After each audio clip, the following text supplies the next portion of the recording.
ಇವತ್ತು ಜಯದೇವ ಆಸ್ಪತ್ರೆಗೆ ಇಲ್ಲಿ ವಿಶೇಷವಾಗಿ ಏನು ಕೆಲಸ ನಡೀತಾ ಇದೆ, ಇದು ನಾವು ಮೊದಲು ಜನವರಿ ಎಂಡಿಗೆ ಇದನ್ನು ಉದ್ಘಾಟನೆ ಮಾಡಬೇಕು ಅಂತ ಒಂದು ಕಾಲಮಿತಿ ಇಟ್ಕೊಂಡಿದ್ವಿ. ಹಾಗಾಗಿ ಇದನ್ನು ನಾನು ಬಂದು ಇಲ್ಲಿ ಪರಿಶೀಲನೆ ಮಾಡಿ, ಇದು ಯಾಕಂದರೆ ನಾವು ಜನವರಿ ಎಂಡ್ವರೆಗೆ ರೆಡಿ ಮಾಡೋಕ್ಕೆ ಸ್ವಲ್ಪ ಕಷ್ಟ ಅಂತ ಕಾಂಟ್ರಾಕ್ಟರ್ ಹೇಳ್ತಾ ಇದ್ದಾರೆ. ಹಾಗಾಗಿ ಇನ್ನೂ ಒಂದು ತಿಂಗಳು ಮುಂದೆ ಹೋಗ್ಬೋದು.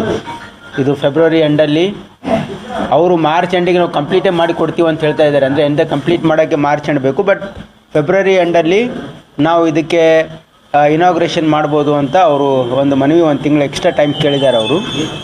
ಹಾಗಾಗಿ ಈಗ ಇನ್ನೂ ಭಾಳಷ್ಟು ಕೆಲಸ ಕಾರ್ಯಗಳು ಇವೆ. ಇನ್ನೂ ಇಲ್ಲಿ ಎಷ್ಟೇ ವಾರ್ ಫುಟ್ಟಿಂಗಲ್ಲಿ ಕೆಲಸ ಮಾಡಿದರೂ ಕೂಡ ಇನ್ನೂ ಕೆಲಸ ಇರೋದ ಕಾರಣ ಇದು ಇನ್ನೂ ಒಂದು ಇನಾಗ್ರೇಷನನ್ನು ಇನ್ನೂ ಒಂದು ತಿಂಗಳು ಮುಂದೆ ಹಾಕ್ತಕ್ಕಂಥ ಒಂದು ಇದು ಪರಿಶೀಲನೆ ಮಾಡೋಕ್ಕೆ ನಾನು ಬಂದಿದ್ದೇನೆ. ಇಲ್ಲಿ ಅದನ್ನು ಮುಂದೆ ಹಾಕ್ತಕ್ಕಂಥ ಅವಶ್ಯಕತೆ ಇದೆ ಅಂತಕ್ಕಂಥ ನನ್ನ ಭಾವನೆ. ಈಗ ಕೆಲವೊಂದೆಲ್ಲ ಫೆಸಿಲಿಟೀಸ್ ರೆಡಿ ಇದೆ, ಆದರೆ ಇನ್ನೂ ಪೂರ್ತಿಯಾಗಿ ಇದಕ್ಕೆ ರೆಡಿ ಮಾಡೋದಕ್ಕೆ ಇನ್ನೂ ಸ್ವಲ್ಪ ಕಾಲಾವಕಾಶ ಬೇಕಾಗ್ತದೆ. ಮಾರ್ಚ್ ಎಂಡ್ವರೆಗೆ ಅವ್ರು ಟೈಮ್ ಕೇಳಿದ್ದಾರೆ, ಆದರೆ ಫೆಬ್ರವರಿ ಎಂಡ್ವರೆಗೆ ನಾವು ಇನಾಗ್ರೇಷನ್ ಮಾಡಬೇಕು ಅಂಥೇಳಿ ನಾವು ಪ್ಲ್ಯಾನ್ ಮಾಡಿದ್ದೀವಿ. ಅದಿಲ್ಲ ಅಂದರೆ ಮತ್ತೆ ಮುಂದೆ ಯಾವ ಟೈಮಲ್ಲಿ ಬಂದು ಇನ್ನೊಂದು ಸರಿ ಪರಿಶೀಲನೆ ಮಾಡಿ ಯಾವಾಗ ಅದು ರೆಡಿ ಇರ್ತದೆ ಅವಾಗ ಇನಾಗ್ರೇಷನ್ ಮಾಡಬೇಕು ಅಂತಕ್ಕಂಥ ಒಂದು ಉದ್ದೇಶ ಇದೆ. ಫುಲ್ ಫ್ಲೆಜ್ ಮಾಡಿನೇ ಮಾಡಬೇಕು ಅಂತಕ್ಕಂಥ ಉದ್ದೇಶ ಇದೆ. ಆದರೆ ನಾವು ಇನಾಗ್ರೇಷನ್ ಮಾಡಿದ್ಮೇಲೂ ಇನ್ನೂ ಸ್ವಲ್ಪ ಸಣ್ಣ ಪುಟ್ಟ ಕೆಲಸ ಇದ್ದೇ ಇರ್ತದೆ. ಹಾಗಾಗಿ ಅವರಿಗೆ ಸೂಚನೆ ಈಗಾಗಲೇ ಕೊಟ್ಟಿದ್ದೀವಿ. ಈಗ ಅದು ಕಾಂಪೌಂಡ್ ಬಿದ್ದಿರ್ತಕ್ಕಂಥದ್ದು ಕೂಡ ವೀಕ್ಷಣೆ ಮಾಡಿದ್ದೀನಿ ನಾನು, ಮತ್ತು ಸಂಬಂಧಪಟ್ಟ ಅಧಿಕಾರಿಗಳು ಕೂಡ ನಾನು ಮುಂಚೆನೇ ಕರೆಸಿದ್ದೆ.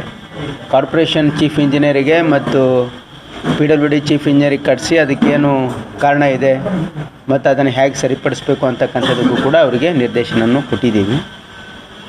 ಈಗ ಅದೇ ಕಾಂಪೌಂಡ್ ಅಂತೂ ಅದೊಂದು ಬಸ್ ಸ್ಟಾಪ್ ಇತ್ತು, ಅದು ಭಾಳಷ್ಟು ಕಾಲೇಜ್ ಹುಡುಗಿಯರಿಗೆ ಹೆಲ್ಪ್ ಆಗುವಂಥ ಬಸ್ ಸ್ಟಾಪ್ನೂ ಈಗ ಡೆಮಾಲಿಷ್ ಮಾಡಿಬಿಟ್ಟು ಇನ್ ಫ್ಯೂಚರ್ ಅದು ಬಸ್ ಸ್ಟಾಪ್ ಆಗಬೇಕಲ್ಲ.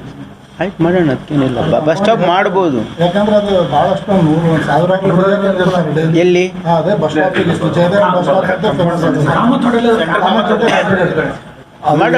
ಅನುಕೂಲ ಆಗ್ತದೆ. ಮಾಡೋಣ, ನಮ್ದೇನಿಲ್ಲ. ಯಾಕಂದರೆ ಈಗ ನಾವು ಕಾಂಪೌಂಡ್ ವಾಲ್ ಆದಮೇಲೆ ಅಲ್ಲಿ ನಮ್ಮ ಮಕ್ಕಳಿಗೆ ಅವಶ್ಯಕತೆ ಇದ್ದರೆ ಖಂಡಿತವಾಗಿ ಮಾಡೋಣ. ಅದನ್ನು ಆಯ್ತು, ಬರೋಲ್ಲ, ಮಾಡೋಣ. ಜನರಿಗೆ ಅನುಕೂಲ ಇದ್ದಿದ್ದು ಯಾವುದೇ ಕೆಲಸಕ್ಕೆ ನಾವಂತೂ ಮೊದಲೇ ಮಾಡೋರು ಇದ್ದೀವಿ, ಖಂಡಿತವಾಗಿ ಮಾಡೋಣ. ಅದಕ್ಕೇನು ಪ್ರಶ್ನೆ ಇಲ್ಲ. ಈಗ ಅದ್ರ ಬಗ್ಗೆನೂ ನಾನು ಕೇಳಿದೆ, ಅವ್ರೇನು ಮಾಡಿದ್ದಾರೆ, ಆ್ಯಸ್ ಪರ್ ಅದು ರ್ಯಾಫ್ಟ್ ಹಾಕಿ ಮಾಡ್ಕೊಂಡಿದ್ದಾರೆ. ಅದ್ರ ಮೇಲೆ ಟೆಕ್ನಿಕಲ್ ಇವ್ಯಾಲ್ಯೂಯೇಷನ್ ಮಾಡುವಾಗ ಅದು ಮೇಲೆ ರ್ಯಾಫ್ಟ್ ಹಾಕಿ, ಆದರೆ ಏನಾಗಿದೆ, ಇವರು ಮತ್ತೆ ಅದ್ರ ಪಕ್ಕಕ್ಕೆ ಇನ್ನೊಂದು ಫ್ರೆಶ್ ಆಗಿ ಡ್ರೈನೇಜ್ ಮಾಡುವಾಗ ಅಲ್ಲಿ ಬ್ಲಾಕ್ ಆಗಿ ಡ್ರೈನೇಜು ನೀರು ಸಿಪೇಜ್ ಆಗಿ ಅದೆಲ್ಲ ವೆಟ್ ಆಗಿರೋದ್ರಿಂದ ಅದು ಕುಸಿದಿದೆ ಅಂತಕ್ಕಂಥದ್ದಿದೆ. ಹಾಗೆ ಗುಣಮಟ್ಟದ್ದೇನೋ ಪ್ರಶ್ನೆ ಇಲ್ಲೆಲ್ಲ ಪರಿಶೀಲನೆ ಮಾಡೋಕ್ಕೆ ಹೇಳಿದ್ದೀನಿ, ಆ ರೀತಿ ಏನೂ ತೊಂದರೆ ಇಲ್ಲ ಅಂತ ಹೇಳಿದ್ದಾರೆ. ಈಗ ವಿಶೇಷವಾಗಿ ನಾವು ಈ ಜಯದೇವ ಆಸ್ಪತ್ರೆಯನ್ನು ಮಾರ್ಚ್ ಎಂಡ್ ಒಳಗೆ ನಾವು ಲೋಕಾರ್ಪಣೆ ಮಾಡೋಕ್ಕೆ ಅವರು ಸಿದ್ಧವಾಗಿದ್ದೀವಿ ಅಂತ ಹೇಳಿದ್ದಾರೆ. ಫೆಬ್ರವರಿ ಎಂಡಲ್ಲಿ ಮಾಡಬೇಕು ಅಂತ ಅವರಿಗೆ ಸೂಚನೆಯನ್ನು ನಾವು ಕೊಟ್ಟಿದ್ದೀವಿ. ಯಾಕಂದರೆ ಇದನ್ನು ನಾವು ಲೋಕಾರ್ಪಣೆ ಬೇಗ ಮಾಡಬೇಕು. ಅಲ್ಲಿ ಭಾಳ ರಶ್ ಆಗಿದೆ. ನಾನು ಅಲ್ಲಿ ಆಸ್ಪತ್ರೆಗೂ ಹೋಗಿದ್ದೆ, ಇವತ್ತಲ್ಲ ಮೊನ್ನೆ ಕಳೆದ ಸರಿ ನಾನು ಬಂದಾಗ ವಿಸಿಟ್ ಮಾಡಿದ್ದೆ. ಅಲ್ಲಿ ನಿಲ್ಲೋಕ್ಕೂ ಕೂಡ ಜಾಗ ಇಲ್ಲದೆ ಇರ್ತಕ್ಕಂಥ ಒಂದು ನೀವೆಲ್ಲ ನೋಡಿದ್ದೀರಲ್ಲಿ ಯಾವ ರೀತಿ ಪರಿಸ್ಥಿತಿ ಇದೆ ಅಂಥೇಳಿ. ಅದಕ್ಕೆ ಅತಿ ಶೀಘ್ರದಲ್ಲಿ ಇದನ್ನು ಶಿಫ್ಟ್ ಮಾಡಬೇಕು ಅಂತಕ್ಕಂಥದ್ದು ಕೂಡ ನಮ್ಮೊಂದು ಉದ್ದೇಶ ಆಗಿದೆ. ಏನು ಮಾಡ್ತಾ ಇದ್ದೀವಿ ಅಂತ ಅದು ನಿಮ್ಮ ಪೊಲಿಟಿಕಲ್ ಅಜೆಂಡಾ ಲಾಸ್ಟಿಗೆ ಬರೋಣ. ಈ ಶಾಬಾದ್ ESIದು ಇನ್ನೂ ರೆಡಿ ಇದೆ, ಅದಕ್ಕೇನು ಮಾಡಬೇಕು ಅಂತ ಆಲೋಚನೆ ಮಾಡ್ತಾ ಇದ್ದೀವಿ. ಇದಲ್ದೇ ಇವತ್ತು ತಮಗೆಲ್ಲ ಗೊತ್ತಿರೋ ಹಾಗೆ ಟ್ರಾಮಾ ಸೆಂಟರ್ ಆದಮೇಲೆ ಈಗ ಕ್ರಿಟಿಕಲ್ ಕೇರ್ ಯೂನಿಟ್ ಒಂದು ಹೇಳಿದೆ ನಾನು, 50 ಬೆಡ್ ಕ್ರಿಟಿಕಲ್ ಕೇರ್ ಯೂನಿಟು, ಆಮೇಲೆ ಮದರ್ ಆ್ಯಂಡ್ ಚೈಲ್ಡ್ ಹಾಸ್ಪಿಟ್ಲು, ಆಮೇಲೆ ಒಂದು ಬರ್ನ್ಸ್ ಸುಸಜ್ಜಿತವಾಗಿರ್ತಕ್ಕಂಥ ಬರ್ನ್ಸ್ ಯೂನಿಟನ್ನು ಅದು ಕ್ಯಾಬಿನೆಟಿಗೆ ನೆಕ್ಸ್ಟ್ ಟೈಮ್ ಬರ್ತದೆ, ನೆಕ್ಸ್ಟ್ ಕ್ಯಾಬಿನೆಟಿಗೆ ಬರ್ತಾ ಇದೆ. ಅದು FDಯಿಂದ ಕ್ಲಿಯರ್ ಆಗಿದೆ. ಅದನ್ನು ನಾವೊಂದು 20 ಬೆಡ್ಡೆಡ್ ಬರ್ನ್ಸ್ ಅಂದರೆ ಸುಸಜ್ಜಿತವಾಗಿರ್ತಕ್ಕಂಥ ಬರ್ನ್ಸ್ ಯೂನಿಟ್ ಹೊಸ ಕನ್ಸ್ಟ್ರಕ್ಷನ್ ಒಂದು 10 ಕೋಟಿ ರೂಪಾಯಿ ಈಗ ಅದಕ್ಕೆ ಸಪ್ರೇಟಾಗಿ ಕೊಡ್ತಾ ಇದ್ದೀವಿ. ಅದೊಂದು ಮಾಡಬೇಕು ಅಂತ ಇದೆ. ಅದಾದಮೇಲೆ ಸೂಪರ್ ಸ್ಪೆಷಾಲಿಟಿ ಆಸ್ಪತ್ರೆ ನಾವು ಈಗಾಗಲೇ ಅದಕ್ಕೆ ಕ್ಯಾಬಿನೆಟ್ ಸುಮಾರು 40 ಕೋಟಿ ಕ್ಯಾಬಿನೆಟ್ ಅಪ್ರೂವಲ್ ಕೊಡಿಸಿದ್ದೀನಿ. ಭಾಳ 5 ವರ್ಷದಿಂದ ಪೆಂಡಿಂಗ್ ಇತ್ತು, ಕ್ಯಾಬಿನೆಟ್ ಅಪ್ರೂವಲ್ ಕೊಡಿಸಿದ್ದೀನಿ ಸೂಪರ್ ಸ್ಪೆಷಾಲಿಟಿ ಆಸ್ಪತ್ರೆ ಕಂಪ್ಲೀಷನಿಗೆ. ಈಗ ಮೇಲೆ ಈಗೇನು ನಮ್ಮ ಜಿಮ್ಸ್ ಆಸ್ಪತ್ರೆ ಮೇಲೆ 6 ಫ್ಲೋರ್ಸ್ ನಡೀತಾ ಇದೆಯಲ್ಲ, ಅದು ಅದರಲ್ಲಿ 3 ಫ್ಲೋರ್ಸು ಜಿಮ್ಸಿಗಿದೆ, 3 ಫ್ಲೋರ್ಸು ಸೂಪರ್ ಸ್ಪೆಷಾಲಿಟಿ ಆಸ್ಪತ್ರೆಗಿದೆ. ಹಾಗಾಗಿ ಅದನ್ನು ಕೂಡ ನಾವು ಮಾರ್ಚ್ ಎಂಡಲ್ಲಿ ರೆಡಿ ಮಾಡಬೇಕಂತ ಡೈರೆಕ್ಷನ್ ಕೊಟ್ಟಿದ್ದೀವಿ. ಈಗಾಗಲೇ ಅದು 100 ಈಗ ನಾನಿದ್ದಾಗೆ ಸ್ಯಾಂಕ್ಷನ್ ಮಾಡಿಸಿ 2017ರಲ್ಲಿ ಅದು. ಈಗ ಅದಕ್ಕೆ ಸುಮಾರು ಈಗ 160 ಕೋಟಿನ ಆಗಿರ್ಬೋದು. ಅಂದರೆ ಅಡಿಷ್ನಲ್ ಅಂದರೆ ಮೊದಲು ಬಿಟ್ಟು ಅಡಿಷ್ನಲ್ ಈಗ 45 crores ಏನೋ ಬೇಕಾಗಿತ್ತು, ಅದಕ್ಕೆ ಕೊಡಿಸಿದ್ವಿ, ಅಪ್ರೂವ್ ಆಗಿದೆ ಕ್ಯಾಬಿನೆಟಲ್ಲಿ. ಹಾಗಾಗಿ ಕೆಲಸ ಮಾಡ್ತಾ ಇದ್ದಾರೆ ಅವರು. 3 ವರ್ಷದಿಂದ ಪೆಂಡಿಂಗ್ ಇತ್ತು, ಅದು ಕ್ಯಾಬಿನೆಟಲ್ಲಿ ಅಪ್ರೂವ್ ಆಗಿಲ್ಲ ಅಂಥೇಳಿ. ಈಗ ಅದನ್ನು ಅಪ್ರೂವಲ್ ಕೊಡಿಸಿದ್ದೀನಿ ನಾನು. ಈಗ ಅದಕ್ಕೆ ಕೆಲಸ ಪ್ರಾರಂಭ ಆಗಿದೆ, ಸ್ಟಾರ್ಟ್ ಆಗಿದೆ. ಮಾರ್ಚ್ ಎಂಡಲ್ಲಿ ಮುಗಿಸ್ಬೇಕಂತ ಹೇಳಿದ್ದೀನಿ ಅವರು. ನೋಡಿ, ನಾನು ಭಾಳ ಸ್ಟ್ರಿಕ್ಟಾಗಿ ಹೇಳಿದ್ದೀನಿ, ಅಲ್ಲಿ ಯಾವುದೇ ಔಷಧಿನ ಹೊರಗಿಂದ ಬರ್ಕೊಡೋಂಗಿಲ್ಲ. ನಮ್ಮ ಪಾಲಿಸಿ ಏನಿದೆ ಅಂದರೆ we have to provide all the medicines. Very rarely ಏನೋ ಒಂದು ರೇರ್ ಯೂಶ್ವಲಿ ಬರೀದೇ ಇರ್ತಕ್ಕಂಥ ಯಾವುದಾದ್ರೂ ಒಂದು ಕೆಮಿಕಲ್ ಇದ್ದರೆ, ಯಾವುದೋ ಒಂದು ಡ್ರಗ್ ಇದ್ದರೆ, ಯಾವುದೋ ಒಂದು ಮೆಡಿಸಿನ್ ಇದ್ದರೆ ಅಂಥದ್ದನ್ನು ಕೂಡ ನೀವು ಪ್ರೊವಿಷನ್ ಮಾಡ್ಕೊಳ್ಬೇಕು. ಹಾಗಾಗಿ ಯಾವುದೇ ಅದಕ್ಕೆ ಮಾಡಬಾರ್ದು ಅಂತಕ್ಕಂಥ ನಿರ್ದೇಶನ ನಾನು ಮೆಡಿಕಲ್ ಸೂಪರಿಂಟೆಂಡೆಂಟ್ಗೆ ಡೈರೆಕ್ಟ್ರಿಗೆ ಹೇಳಿದ್ದೀನಿ already. Medical education staff administrative problem ಭಾಳ ಕ್ರಿಯೇಟ್ ಆಗ್ತದೆ. ಇಲ್ಲಿ ಜಯದೇವದಲ್ಲ ನಿಮ್ಸಲ್ಲಿ ಮೆಡಿಕಲ್ ಇಲ್ಲ, ಸಂಪೂರ್ಣ ನಮ್ಮ ಕಂಟ್ರೋಲ್ ಇದೆ. ಹೆಲ್ತ್ ಡಿಪಾರ್ಟ್ಮೆಂಟ್ ಏನೂ ಇಲ್ಲ. ಈಗ ನಾವು ಹೆಲ್ತ್ದವ್ರ ಜೊತೆ ಒಡಂಬಡಿಕೆ ಮಾಡ್ಕೊಂಡಾಗ ಒಂದು ಅಂಡರ್ಸ್ಟ್ಯಾಂಡಿಂಗ್ ಬಂದಿದ್ವಿ. ಏನಂತಂದರೆ ಎಕ್ಸಿಸ್ಟಿಂಗ್ ಹೆಲ್ತ್ ಡಿಪಾರ್ಟ್ಮೆಂಟ್ ಸ್ಟಾಫು ಅಲ್ಲೇ ಕಂಟಿನ್ಯೂ ಮಾಡ್ತೀವಿ ಅಂತ. ಯಾಕಂತಂದರೆ ಅವರು ಏನಂದರೆ ನಮಗೆ ಡಿಸ್ಟಿಕ್ ಹಾಸ್ಪಿಟ್ಲಲ್ಲಿ ಕೆಲಸ ಮಾಡ್ತಕ್ಕಂಥ ಅವಕಾಶ ತಪ್ಪೋಗುತ್ತೆ, ಎಂಟೈರ್ಲಿ ಮೆಡಿಕಲ್ ಎಜುಕೇಷನ್ ಟ್ರಾನ್ಸ್ಫರ್ ಆದರೆ ಅಂತ ಅವರು ರಿಕ್ವೆಸ್ಟ್ ಮಾಡಿದರು. ಏನಂದರೆ ನಮ್ಮ ಸ್ಟಾಫು ಅಲ್ಲಿ ಕೆಲಸ ಮಾಡೋಕ್ಕೆ ಅವಕಾಶ ಮಾಡಿಕೊಡಿ ಎಕ್ಸಿಸ್ಟಿಂಗ್ ಸ್ಯಾಂಕ್ಷನ್ ಪೋಸ್ಟಲ್ಲಿ. ಮಿಕ್ಕಿದ್ದು ಅಡಿಷ್ನಲ್ ಪೋಸ್ಟ್ ಏನು ಬೇಕಾಗಿದೆ ಮೆಡಿಕಲ್ ಎಜುಕೇಷನ್ ತೊಗೊಳ್ಳಿ ಅಂತ ಹೇಳಿದರು. ಅದೇ ಒಂದು ಅಂಡರ್ಸ್ಟ್ಯಾಂಡಿಂಗಲ್ಲಿ ನಾವು ಮಾಡ್ತಾಯಿದ್ದೀವಿ. Power centre staff medical education ತರೋ ಈ ಕಡೆ ಮೆಡಿಕಲ್ ಸೂಪರಿಂಟು ಡೈರೆಕ್ಟ್ ಕಡೆ ಹೋಗ್ತಾರೆ, ಇವರು MS ಕಡೆ ಹೋಗ್ತಾರೆ. ಹೀಗಾಗಿ ಅದು ಭಾಳ ಗೊಂದಲ ಆಗ್ಲಿಕ್ಕೆ ಅಡ್ಮಿನಿಸ್ಟ್ರೇಟಿವ್ ಸಮಸ್ಯೆ ಆಗ್ಲಿಕ್ಕೆ. ಇಲ್ಲ, ನಾನು ಅದು ಪರಿಶೀಲನೆ ಮಾಡಿದ್ದೀನಿ. ನೋಡಿ, medical superintendent is also from medical education department. ಯಾಕಂದರೆ NMC ನಾರ್ಮ್ಸ್ ಪ್ರಕಾರ medical superintendent should be A professor ಅಂತಿದೆ. ಮಿನಿಮಮ್ 5 ವರ್ಷ ಆಗಿರಬೇಕು ಪ್ರೊಫೆಸರ್ ಆಗಿ ಅಂತಕ್ಕಂಥ ಒಂದು ಮಾನದಂಡ ಇರೋದ್ರಿಂದ ನಾವು ಅದನ್ನು ಮೆಡಿಕಲ್ ಎಜುಕೇಷನಿಂದನೇ ಅಪಾಯಿಂಟ್ ಮಾಡಿದ್ವಿ. Medical superintendent director both are from medical education department. District surgeon ಮಾತ್ರ ಅವ್ರು ಹೆಲ್ತ್ ಡಿಪಾರ್ಟ್ಮೆಂಟಿಂದ ಇರ್ತಾರೆ. ಅವರು ಲೋಕಲ್ ಅಡ್ಮಿನಿಸ್ಟ್ರೇಟಿವ್ ಮ್ಯಾಟ್ರಸ್ಸು, ಆಮೇಲೆ ಕೆಲವು ನಮ್ಮ ಇವು ಇರ್ತಾವಲ್ಲ ನ್ಯಾಷನಲ್ ಪ್ರೋಗ್ರಾಮ್ಸ್, ನಮ್ಮ ಹೆಲ್ತ್ ಡಿಪಾರ್ಟ್ಮೆಂಟ್ ನ್ಯಾಷನಲ್ ಪ್ರೋಗ್ರಾಮ್ಸ್ ಏನು ಇರ್ತಾವಲ್ಲ ಅದನ್ನು ಅವ್ರು ನಿರ್ವಹಣೆ ಮಾಡ್ತಾರೆ. ಯಾವುದೇ ರೀತಿ ಖರೀದಿ ಮಾಡಬೇಕಾಗುತ್ತೆ ನಾವು ಅವ್ರಿಗೆ ಕೇಳೋಕ್ಕೆ ಕರೆಕ್ಟ್.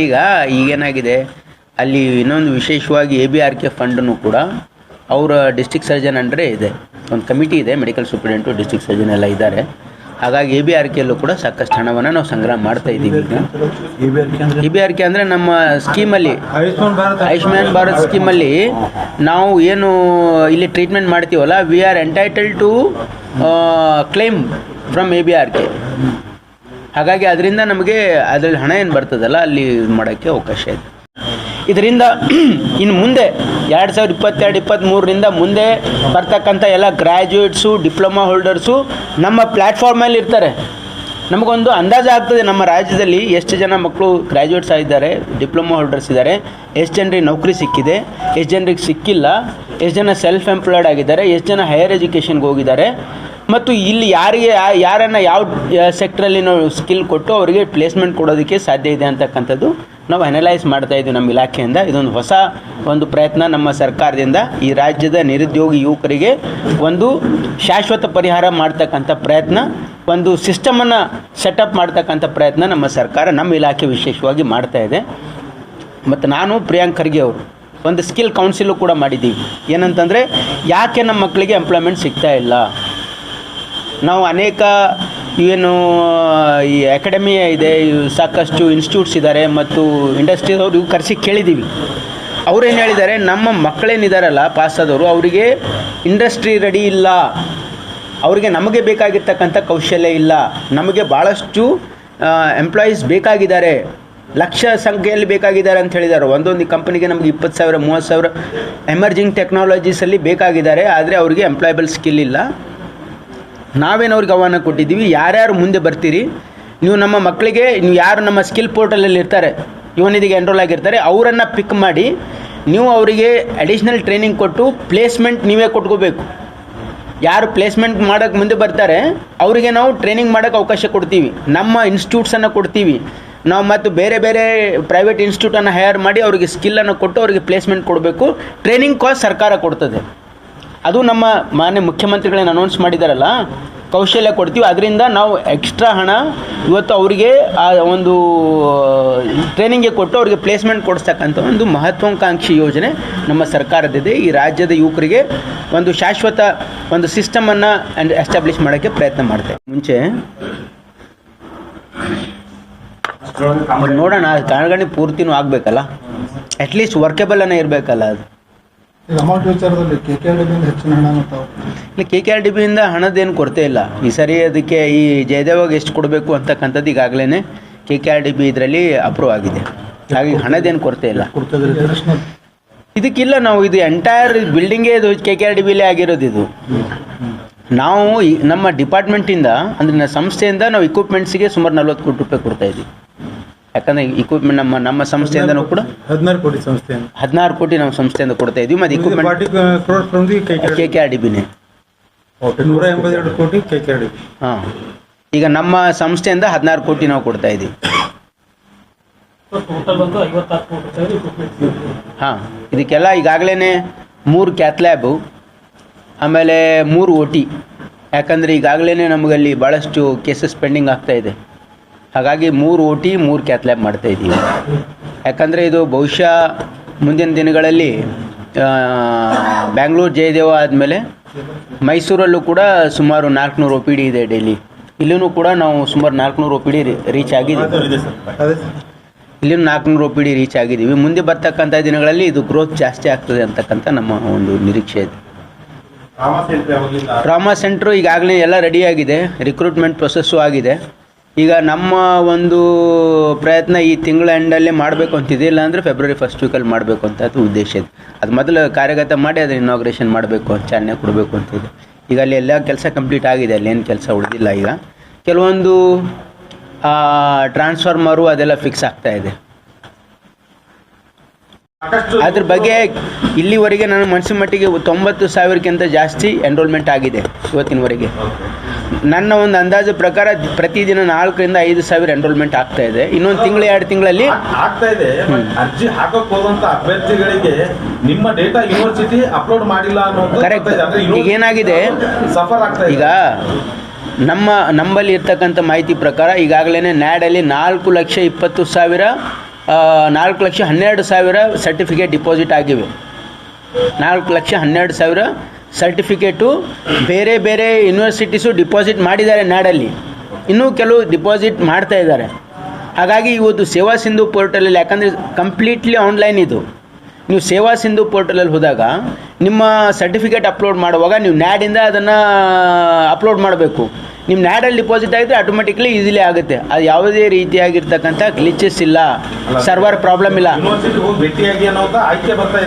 ಕೆಲವೊಂದು ಸರಿಯಾಗಿ ಗುಲ್ಬರ್ಗ ಯೂನಿವರ್ಸಿಟಿದು ನಾನು ಫೋನ್ ಇನ್ ಕಾರ್ಯಕ್ರಮ ಮಾಡಿದ್ದೆ, ಪ್ರಜಾವಾಣಿ ಫೋನ್ ಇನ್ ಕಾರ್ಯಕ್ರಮ ಮಾಡಿದಾಗ ನನಗೆ 6-7 ಜನ ಮಕ್ಕಳು ಗುಲ್ಬರ್ಗ ಯೂನಿವರ್ಸಿಟಿಯಿಂದನೇ ಮಾಡಿದರು. ಗುಲ್ಬರ್ಗಾದ ಯೂನಿವರ್ಸಿಟಿದು ಡಿಪಾಸಿಟ್ ಆಗಿಲ್ಲ ಅಂತ ಹೇಳಿದ್ದಾರೆ. ನಾವು ಯೂನಿವರ್ಸಿಟಿಗೂ ಹೇಳಿದ್ದೀವಿ, ನ್ಯಾಡ್ಗೂ ಹೇಳಿದ್ದೀವಿ ಕೋಆರ್ಡಿನೇಟ್ ಮಾಡೋದಕ್ಕೆ.